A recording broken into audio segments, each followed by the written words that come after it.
네, 여러분 안녕하세요. 오늘 3월 25일 고난주간의 첫날입니다. 새벽 기도에 시작하겠습니다. 기도하겠습니다. 은혜로우신 우리 아버지 예수님께서 우리의 죄를 위해서 십자가에서 피 흘려 죽으신 돌아가신 고난주간의 첫날입니다.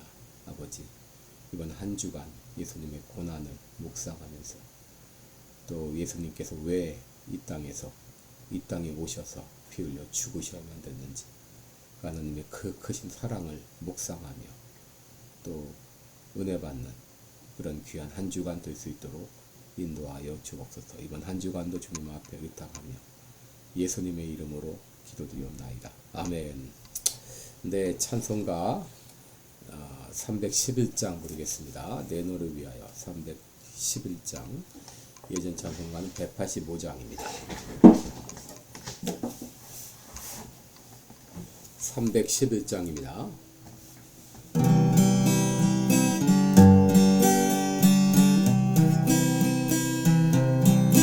내 너를 위하여 몸 버려 피 흘려 내 죄를 속하여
이곳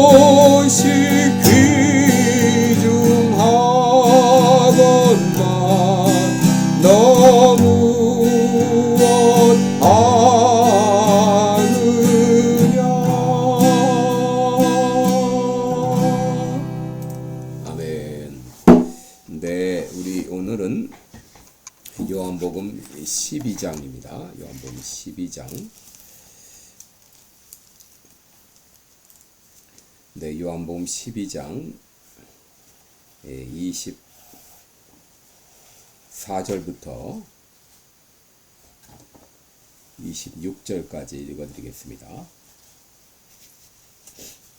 요한복음 12장 24절부터 27절까지 제가 봉독해 드립니다. 내가 진실로 너희에게 이르노니 한 알의 밀이 땅에 떨어져 죽지 아니하면 한 알 그대로 있고 죽으면 많은 열매를 맺느니라. 자기 생명을 사랑하는 자는 잃어버릴 것이요 이 세상에서 자기 생명을 미워하는 자는 영생하도록 보존하리라.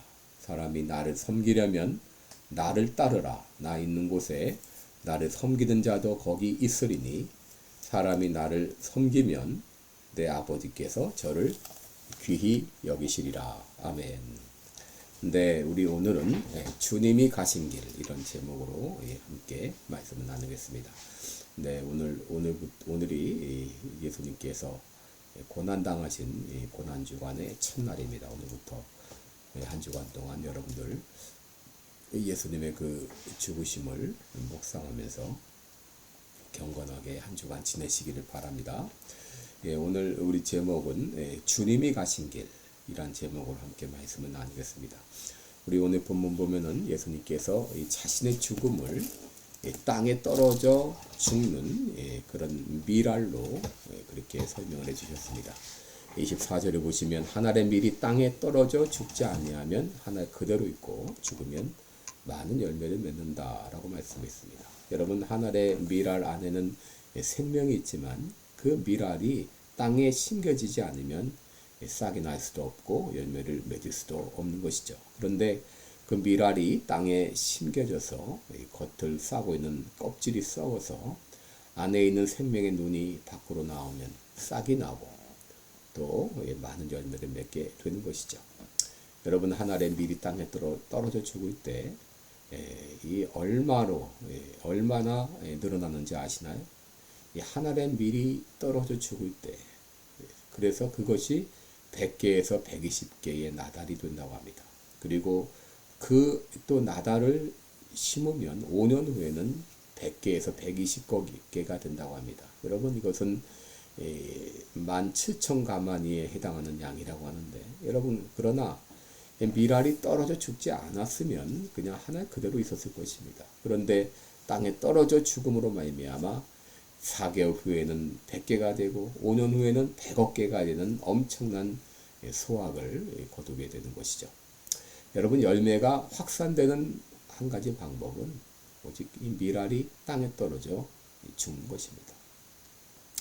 여러분, 이 죽어야 많은 열매를 맺고 그래야 이 많은 사람들에게 좀 생명을 주고 또 풍성한 수확을 주고 또 많은 사람들을 굶주림에서 벗어나게 하는 것이죠. 여러분, 오늘 예수님께서 이 비유를 들려주신 이유가 무엇일까요? 이것은 자신의 죽음을 땅에 떨어져 죽는 한 알의 밀알로 말씀하신 것이죠. 여러분, 예수님께서 수많은 군중들의 환호를 받으며 예루살렘에 입성했을 때 사람들은 이렇게 생각했을 거예요.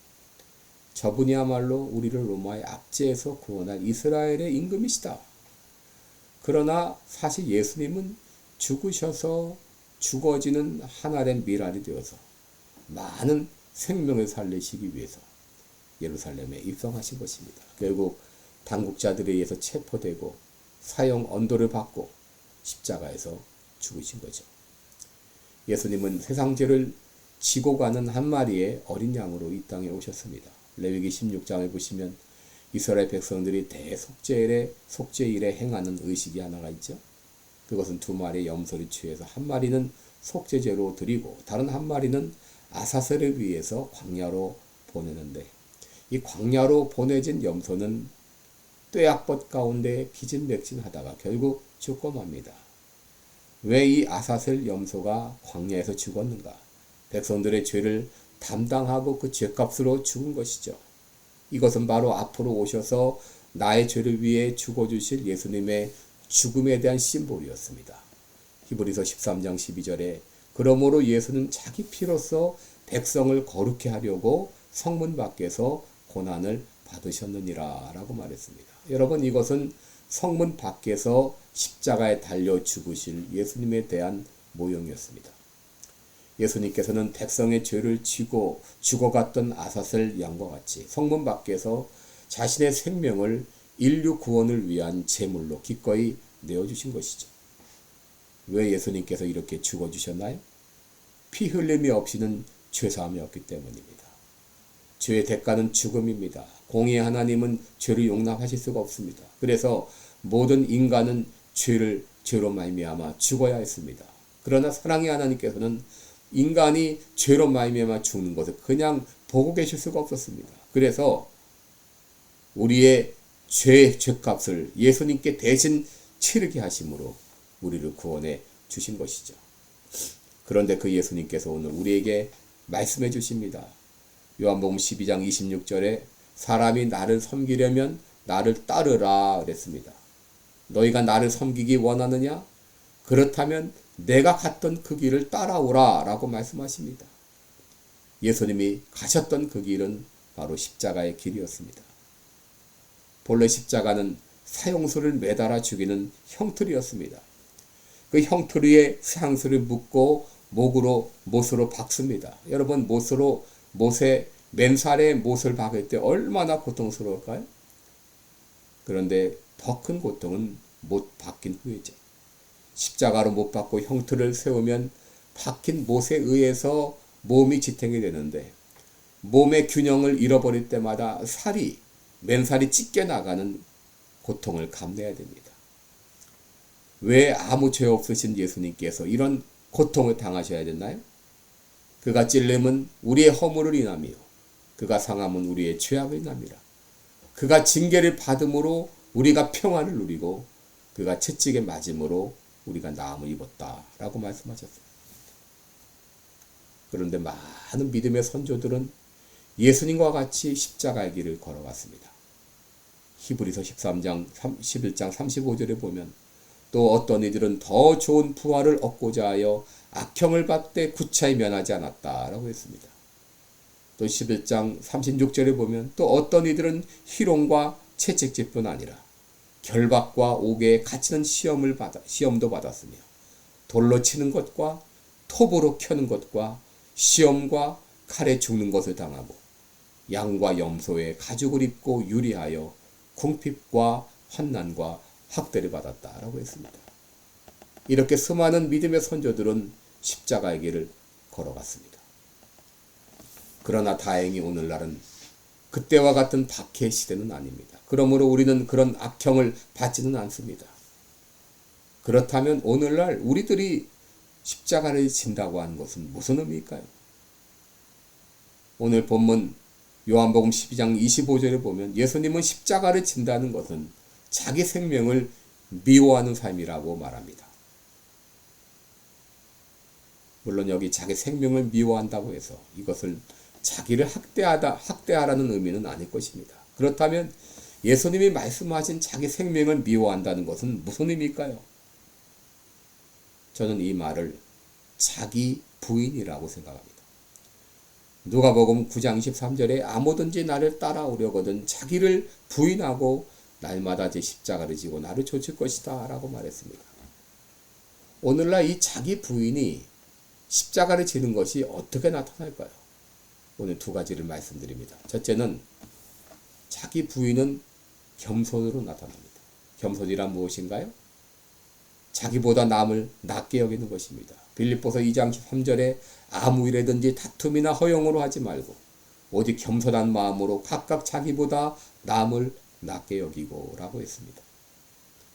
내가 겸손한가 그렇지 않은가 하는 것은 다른 사람과 싸우는 사람은 겸손한 사람이 아닙니다. 겸손한 사람은 다른 사람과 쉽게 뜻이 하나가 되고 마음이 하나가 되기 때문에 다투지 않습니다. 빌립보 2장 2절에 보면 마음을 같이하여 같은 사랑을 가지고 뜻을 합하여 한 마음을 품어 라고 말했습니다. 여러분, 내가 다른 사람과 마음이 하나가 되지 않는 것은 내 의견을 주장하기 때문이죠. 내가 옳다고 생각하기 때문이죠. 내가 다른 사람보다 낫다고 생각하기 때문이죠. 그래서 다툼이 일어납니다. 그런데 겸손한 사람은 당신이 나보다 낫습니다. 당신이 옳습니다. 당신이 맞습니다. 라고 하기 때문에 싸우는 일이 없죠. 그렇게 함으로 다른 사람과 마음을 같이 하고 한 마음이 되어주는 것이죠. 여러분, 교회는 이러한 겸손을 훈련하는 것입니다. 자기보다 남이 낫다고 여기려면 자기 부인이 없이는 안 됩니다. 겸손이 바로 자기 부인입니다. 둘째로 자기 부인은 순종으로 나타납니다.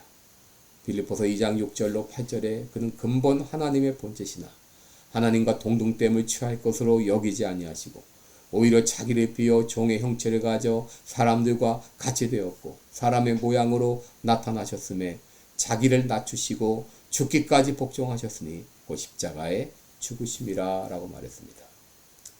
여러분, 예수님은 하나님의 본체셨습니다. 그럼에도 자기를 낮추시고 십자가에 죽기까지 복종하셨습니다. 성자 예수님은 성부 하나님과 본질에 있어서 동등하신 하나님이십니다. 그러나 지상에 계시던 동안 철저하게 성부 하나님께 복종하셨습니다. 특별히 십자가를 지기 전에 겟세마네 동산에서 기도하실 때 이 잔은 내게서 지나가게 하옵소서. 그러나 내 원대로 마옵시고 아버지의 원대로 되기를 원하나이다 하면서 자기의 뜻을 포기하시고 하나님의 뜻에 복종하셨습니다. 여러분, 왜 우리가 순종을 못하는가? 그것은 자기 생각을 꺾지 못하기 때문이죠. 왜 자기 생각을 꺾지 못하나요? 자기 부인이 되지 않기 때문이죠. 왜 자기 부인이 되지 않나요? 내가 그리스도와 함께 십자가에 못 박혀 죽었음을 깨닫지 못하기 때문이죠. 그러므로 우리는 예수님과 같이 겟세마네 동산에 가서 내 뜻대로 마옵시고 아버지의 뜻대로 되기를 원하나이다 하면서 자신의 뜻을 포기해야 됩니다. 그래야 순종할 수 있고 그래야 십자가의 길을 갈 수 있습니다. 기도하겠습니다. 은혜로우신 우리 하나님 아버지, 오늘 예수님의 그 고난을 생각하면서 우리들도 주님이 가셨던 그 십자가의 길을 가기 원합니다. 아버지, 오늘날은 예전과 같이 박해 시대는 아니라 우리들이 육신적으로 큰 박해는 받지 않지만 그러나 여전히 우리들은 십자가의 길을 가야 될 줄 믿습니다. 십자가의 길은 겸손의 길이요 십자가의 길은 순종의 길입니다. 주님이 가셨던 그 길을 겸손과 순종으로 묵묵히 따라가는 우리 모두가 되게 하여 주옵소서. 감사드리며 예수님의 이름으로 기도드리옵나이다. 아멘. 네, 오늘도 복된 하루 되시기를 주님의 이름으로 축원합니다. 고맙습니다.